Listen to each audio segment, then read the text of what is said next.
நான் சொல்லப் போற விஷயம்லாம் தெரியாம நீங்க கிரிப்டோல இன்வெஸ்ட் பண்ணீங்கன்னு சொன்னா, நீங்க உண்மையா கிரிப்டோல இன்வெஸ்ட் பண்ணல. கேம்பிளிங் பண்ணிட்டுருக்கீங்கன்னு அர்த்தம். அப்படி கேம்பிளிங் தான் நீங்க பண்ண போறீங்கன்னு சொன்னா, நீங்க கிரிப்டோல பண்ண தேவையில்ல. தாராளமா கேசினோ சென்டருக்கு போய் அதில இருக்கிற குதிரையில பெட் கட்டி உழைக்கலாம். ஸோ நீங்க கிரிப்டோ கரன்சில ரியல் இன்வெஸ்ட்மென்ட் பண்றீங்களா? அப்படி இல்லாட்டி கேம்பிளிங் பண்றீங்களான்னு சொல்லி இந்த வீடியோவ பார்த்து நீங்களே அனலைஸ் பண்ணிக்கொள்ளுங்க. பிளஸ் உங்களுக்கு இந்த கிரிப்டோ கரன்சி பிட்காயின பத்தி எதுவுமே தெரியாட்டி, அதை எப்படி செக்யூரா வாங்குற, எப்படி விக்கிற, எப்படி ஸ்டோர் பண்ற, எப்படி மல்டிப்ளை பண்ணங்கிற எல்லா விஷயத்தையுமே பிட்காயின் ஹார்வெஸ்ட் சிஸ்டத்துல டீச் பண்ணீங்க. அதை எங்க எடுக்கிறங்கிற விஷயத்த இந்த வீடியோட எண்டுல சொல்றேன். முதலாவது ஏன் நம்மள்ட்ட இருக்கிற இந்த கரண்ட் பேங்கிங் சிஸ்டம் மச்ச பிழையான ஒரு ஃபால்ட்டான ஒரு ஸ்கேமி பேங்கிங் சிஸ்டம்ங்கிறத முதல்ல நீங்கள் விளங்கெடுக்கணும். பேங்க் சர்வீஸில் நம்ம என்னத்துக்காக பாவிக்கும்? நம்மளோட பேப்பர் கரன்சியால் சேமித்து வைக்கிறதுக்கு, ஒரு அக்கௌண்ட்லேருந்து இன்னொரு அக்கௌண்ட்டுக்கு நம்மளோட பணத்தை ட்ரான்சாக்ஷன் பண்ணுறதுக்கு, அப்படி இல்லாட்டி நம்ம வெளிநாட்டுக்கு பணம் அனுப்புறதுக்கு, அப்படி இல்லாட்டி நம்ம ஒரு இன்வெஸ்ட்மெண்ட் மாதிரி அதிலிருந்து இன்ட்ரெஸ்ட் வந்து ஏர்ன் பண்ணுறதுக்குன்னு சொல்லி நிறைய விஷயங்களுக்காக நம்மளோட பேங்கை பாவிச்சிட்டு இருக்கோம். ஸோ இந்த இவ்வளோ விஷயத்தையும் செய்கிறதுக்கு மட்டும்தான் இந்த பேங்க்கெல்லாம் ரன் ஆகுதுன்னு சொல்லி நீங்கள் நினச்சிட்டு இருப்பீங்கன்னு சொன்னால் நீங்கள் ராங். ஃப்ராக்ஷனல் பேங்கிங் சிஸ்டம்னு ஒரு விஷயம் ஒன்று இருக்குது. அது என்னன்னு சொன்னால், பேங்க்கில் இருக்கிற கஸ்டமர்ஸோட பணத்தில் 10 வீதமான பணத்தை மட்டும் பேங்க் வச்சுக்கொண்டு மிச்சம் 90 வீதமான பணத்தை பேங்க் என்ன பண்ணலாம், அடுத்த ஆக்களுக்கு லோன் கொடுக்கலாம். இப்போ உதாரணத்துக்கு $100 மில்லியன் கஸ்டமர் ஃபண்ட் பேங்க்கில் ஆக்கள் டிபாசிட் பண்ணிக்காங்கன்னு பார்த்தீங்கன்னு சொன்னால், அதில் ஒரு 10 மில்லியனை மட்டும் பேங்க் ரிசர்வில் வச்சுட்டு மிச்சம் இருக்கிற 90 மில்லியனையும் ஆக்களுக்கு லென் பண்ணி அவனால் இன்ட்ரெஸ்ட் ஏர்ன் பண்ணிட்டு இருக்காங்க. அப்படி ஏர்ன் பண்ணுற இன்ட்ரெஸ்ட்டில் அவனால் உங்களுக்கு இன்ட்ரெஸ்ட்டை தாரது ஒரு பீனட், அதாவது அதில் ஒரு சின்ன ஒரு மடங்கு அவங்களுக்கு தாரானால் அதுவும் இன்ஃப்ளேஷனை விட குறைஞ்ச அமௌண்ட்டாக இருக்கிறதால உங்களோட பணத்தோட வேல்யூ குறைஞ்சிட்டே போகுது. ரெண்டாவது ஜோக் என்னென்னு சொன்னால், இந்த பணத்துக்கு இப்போ நம்ம பிரிண்ட் பண்ணி தர நம்மளோட பேங்க்ஸ்கள் பிரிண்ட் பண்ணி தர இந்த எல்கேஆர் கெனடியன் டாலர் யூஎஸ் டாலர்னு சொல்லி பிரிண்ட் பண்ணி தர பணம் எதுக்குமே எந்த விதமான பேக்கப்பும் இல்லாமல் பிரிண்ட் பண்ணி தள்ளிட்டு இருக்காங்க. ஏர்லியர் டேஸில் பார்த்தீங்கன்னு சொன்னால், எந்த அளவுக்கு பேங்க்ஸ்கள் கவர்மெண்ட்ஸ்கள் பணத்தை பிரிண்ட் பண்ணுதோ அதே அளவுக்கான கோல்டு பார்த்தீங்கன்னு சொன்னால் கவர்மெண்ட்டோட பேங்க்ட ட்ரெஷரியில் இருக்கணும். அதுக்கு பிறகு 1971 நினைக்கிறேன் என்ன பண்ணாங்கன்னா, இது கோல்டை வச்சு நம்ம பிரிண்ட் பண்ணால் நம்மளுக்கு பணம் பத்தாமல் இருக்குது, கோல்டு ஸ்டாண்டர்ட் எடுத்துகிட்டு போட்டு நம்ம நினச்ச மாதிரி பிரிண்ட் அடித்து தள்ளுவோம்னு சொல்லி பிரிண்ட் அடிக்க ஆரம்பித்து இன்றைக்கி கணக்கு வழக்கு இல்லாமல் பிரிண்ட் அடித்து தள்ளிட்டு இருக்காங்க. அதனால தான் இன்ஃப்ளேஷனுங்கிற இவ்வளோ பிரச்சனை வந்து போயிட்டுருக்குது. ஆல்ரெடி கவர்மெண்ட்டுகள் பிரிண்ட் அடித்து தள்ளுறதால இன்ஃப்ளேஷனுங்கிற பிரச்சனை காணாததுக்கு நீங்கள் என்ன பண்ணீங்க, உங்களோட பணத்தை கொண்டு இதை மாதிரியான பேங்க்ஸ்களில் போடுறது மூலம் அவனால் என்ன பண்ணாலும் லென் பண்ண நிறைய இன்ட்ரெஸ்ட் ஏர்ன் பண்ணுறாங்க. ஆனால் உங்களுக்கு எதுவுமே இல்லை. ப்ளஸ் உங்களோட பணத்தை நீங்கள் இந்த பேங்கிங் சர்வீஸ்களை எடுக்கிறதுக்காக செய்கிறதுக்காக அவங்கள்ட்ட இருந்து திரும்ப ஃபீஸ் வாங்கிட்டு இருக்காங்க. அதாவது உங்களோட பணத்தை வச்சுருந்தா அதுக்கு ஒரு மினிமம் பேமெண்ட் வைக்கணும், அது இல்லாட்டி உங்களுக்கு ஃபீஸ் போடுவாங்க. நீங்கள் ஒரு இடத்துலேருந்து இன்னொரு பேங்குக்கு நீங்கள் ஃபண்ட் ட்ரான்ஸ்ஃபர் பண்ணக்குள்ள அதில் ஒரு ஃபீஸ், அப்படி இல்லைன்னு சொன்னால் உங்களுடைய ஏதாவது லோன் அது இதுகள் இதாகினா அதுக்கு ஒரு ஃபீஸ், அப்படி இப்படின்னு சொல்லி கடந்த ஃபீஸுக்கு மேலே ஃபீஸ் போட்டு உங்களோட பணத்தை உங்கள்கிட்ட இருந்து சுரண்டிக்கிட்டு இருக்காங்க. ஸோ இதுக்கெல்லாம் மாற்றிடாக கொண்டு வந்த ஒரு டெக்னாலஜி தான் இந்த பிட்காயின் டெக்னாலஜி. ப்ளஸ் இந்த பிட்காயின் டெக்னாலஜி எதில் ரன் ஆகுதுன்னு சொன்னால், பிளாக் செயினுங்கிற டெக்னாலஜிலாம் இந்த பிட்காயினுங்கிற ரன் ஆகுது. ஸோ பிளாக் செயின் பார்த்தீங்கன்னு சொன்னால் இந்த பேங்க் மாதிரி ஒரு சென்ட்ரலைஸ் கண்ட்ரோல் இல்லை. ஓகே, உலகம் பூரா இருக்கிற இண்டிபெண்ட் மைனிங் கம்ப்யூட்டர்ஸோட பவரில் இது நடந்துக்கிட்டு இருக்குது. ஸோ ஒரு தனிப்பட்ட நபராலேயோ ஒரு தனிப்பட்ட கம்பெனியாலேயோ ஒரு தனிப்பட்ட கவர்மெண்ட்டாலேயோ பிட்காயின் நெட்வொர்க்கை நிப்பாட்ட முடியாது. ஸோ நான் பிட்காயின் சம்மந்தமாக வீடியோ போட்டோன்னே பொறுங்க யூஎஸ் வந்து ஸ்டாப் பண்ணிடும், யூஎஸ் ஒரு பேனை போட்டாண்டா எல்லாம் கதை முடிஞ்சுன்னு சொல்லி பூமர் கொஞ்சம் பேர் வந்து கதைப்பீங்க.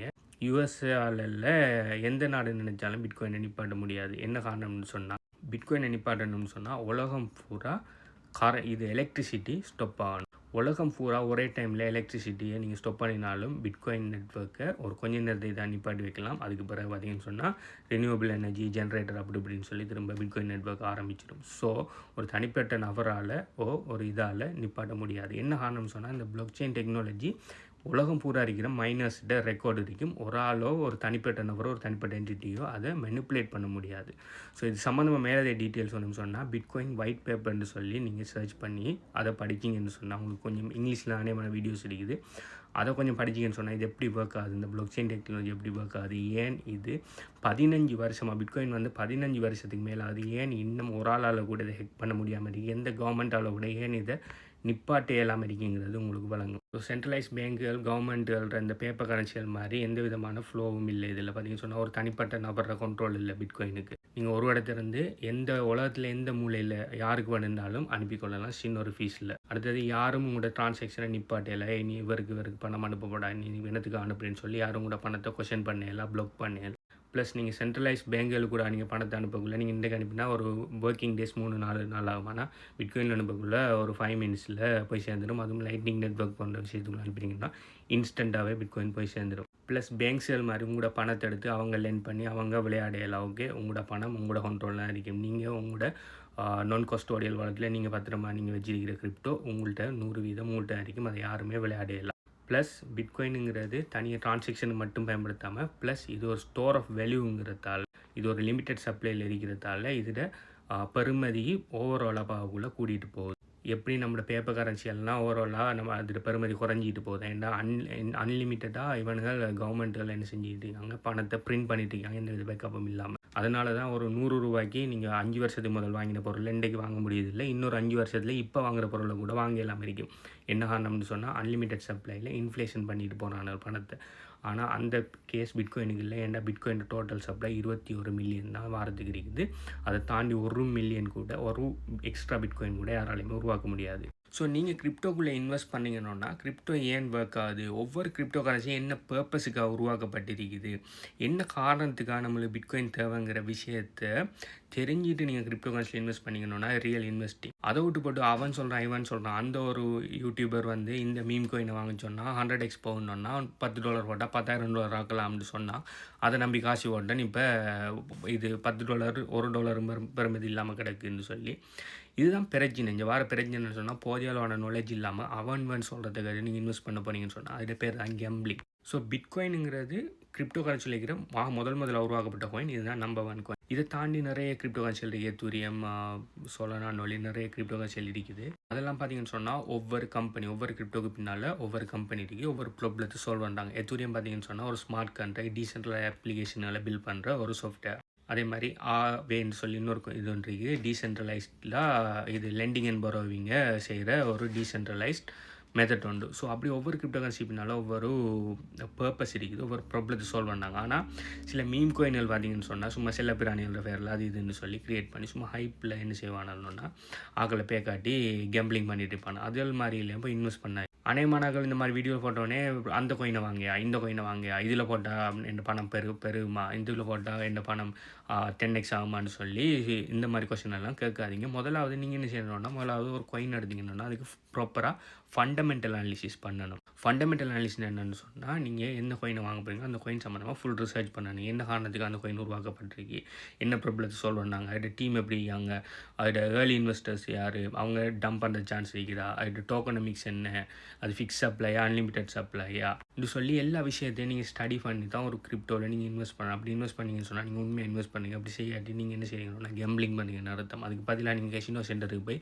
குதிரையில் பெட் கட்டலாம். ஸோ சாராம்சம் என்னென்னு சொன்னால் கிரிப்டோவில் இன்வெஸ்ட் பண்ணுங்கள். ஆனால் நீங்கள் என்னத்தில் இன்வெஸ்ட் பண்ணீங்கிறத விளங்கி இன்வெஸ்ட் பண்ணுங்கள். சும்மா அவன் சொல்கிறத கண்ட விஷயத்தையெல்லாம் செய்யாதீங்க.